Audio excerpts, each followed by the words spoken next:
Welcome back to the Ancestral Findings podcast. John C. Calhoun is one of the most complex figures in American history, serving as vice president under two different presidents and leaving an enduring mark on the nation's political landscape. He was a man of immense intellect and unshakable convictions.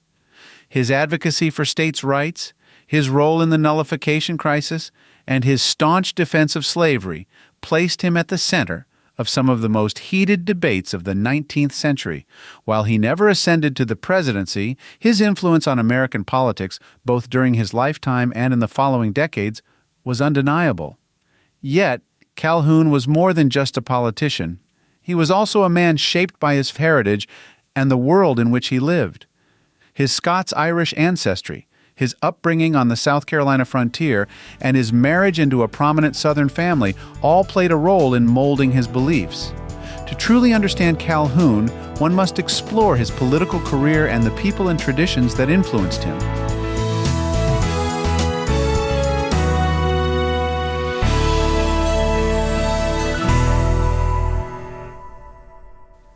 John Caldwell Calhoun was born on March 18, 1782, in the Abbeville district of South Carolina.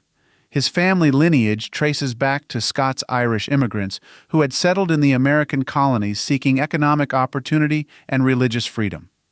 His father, Patrick Calhoun, was an influential frontiersman and planter, known for his role in the early governance of South Carolina.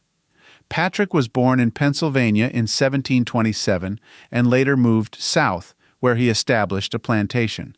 He was active in local militia efforts against Native American tribes and later served in the South Carolina legislature. John's mother, Martha Caldwell Calhoun, also came from Scots-Irish heritage. Before moving to South Carolina, her family had roots in Virginia, and she was known for her strong Presbyterian faith. John's parents instilled a deep respect for self-reliance, land ownership, and a firm belief in states' rights, which would later shape his political ideology. The Calhoun family was deeply affected by the American Revolution. John's father actively supported the Patriot cause, and as a young boy, John grew up hearing stories of the fight for independence. This environment fostered a strong political engagement in him from an early age. As a child, John C. Calhoun showed intellectual promise, but had limited formal schooling due to the frontier conditions of South Carolina. His early education was sporadic, relying heavily on tutors and self-study. However, his family recognized his potential and tried sending him to more structured schooling. He attended an academy in Georgia before enrolling at Yale College in Connecticut, where he graduated in 1804. At Yale, he studied under President Timothy Dwight, a Federalist who emphasized classical education and civic duty. This exposure to Federalist ideals shaped Calhoun's early views, though he would later become one of the most ardent defenders of states' rights and Southern interests. After Yale, he studied law at Litchfield Law School in Connecticut, one of the most prestigious legal institutions. He was admitted to the South Carolina bar in 1807 and became a successful lawyer. However, his interests soon turned to politics.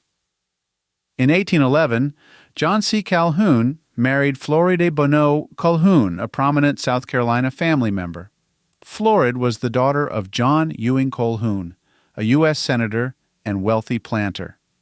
Calhoun gained substantial political and social connections through this marriage that helped bolster his career. John and Florid had 10 children, though not all survived to adulthood. Their children included Andrew Pickens Calhoun, 1811 through 1865, a planter who managed Fort Hill, the Calhoun family estate. Florid Pure Calhoun, 1814 through 1815, died in infancy. Jane Calhoun Clemson, 1816 through 1889, married Thomas Green Clemson, founder of Clemson University. Anna Maria Calhoun Clemson, 1817 through 1875, married Gideon Lee. Elizabeth Calhoun, 1819 through 1820, died in infancy. Patrick Calhoun, 1821 through 1858. Named after his grandfather, he pursued a legal career. John Caldwell Calhoun Jr., 1823 through 1850, served in the military but died young. Martha Cornelia Calhoun, 1824 through 1857. Little is known about her life. James Edward Calhoun, 1826 through 1861, fought in the Civil War and died in battle. William Lowndes Calhoun, 1829 through 1858, died young. The Calhoun family lived at Fort Hill, a plantation in South Carolina that became a focal point of their lives. Florid Calhoun played an active role in managing the household and raising their children, while John was absorbed in politics. She also played a controversial role in Washington society, particularly in the Petticoat Affair, a social scandal during Andrew Jackson's presidency.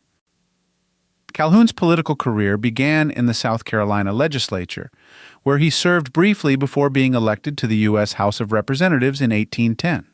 His rise in national politics was swift. He became a leading member of the War Hawks, a group of young congressmen who strongly supported the War of 1812 against Britain. His speeches favoring war energized Congress and helped push the nation toward conflict. In 1817, President James Monroe appointed Calhoun as Secretary of War, a role he held until 1825.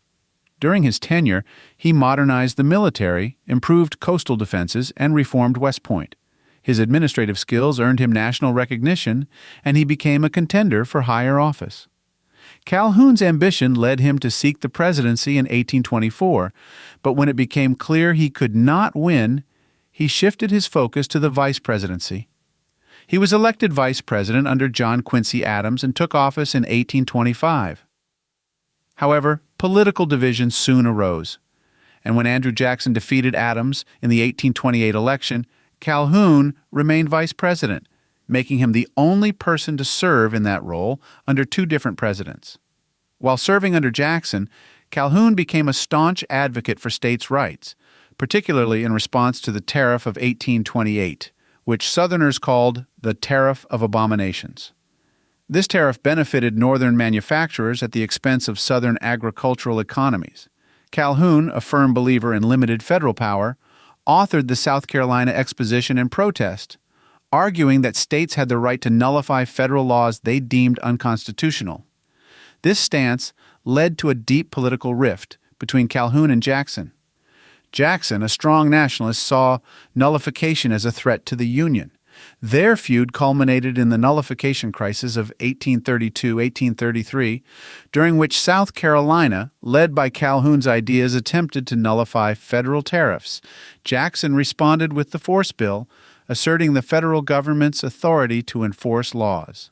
Although a compromise was eventually reached, the crisis solidified Calhoun's reputation as the leading advocate of states' rights. In 1832, Calhoun became the first vice president in U.S. history to resign from office, leaving to take a seat in the U.S. Senate, where he continued to champion Southern interests. Over the next 2 decades, he played a central role in the debates over slavery, states' rights, and sectionalism. Calhoun's political philosophy laid the groundwork for the secessionist movement, eventually leading to the Civil War. He remained in the Senate until his death on March 31, 1850. Even in his final years, he remained committed to his cause, warning that the Union could not survive unless the South's rights were protected. John C. Calhoun's legacy is complex. He was a brilliant orator, a skilled administrator, and a key figure in American political thought. However, his staunch defense of slavery and sectionalism has made him one of the most controversial figures in U.S. history. His influence on the doctrine of nullification and secession would be felt long after his death, shaping the political landscape of the 19th century and beyond.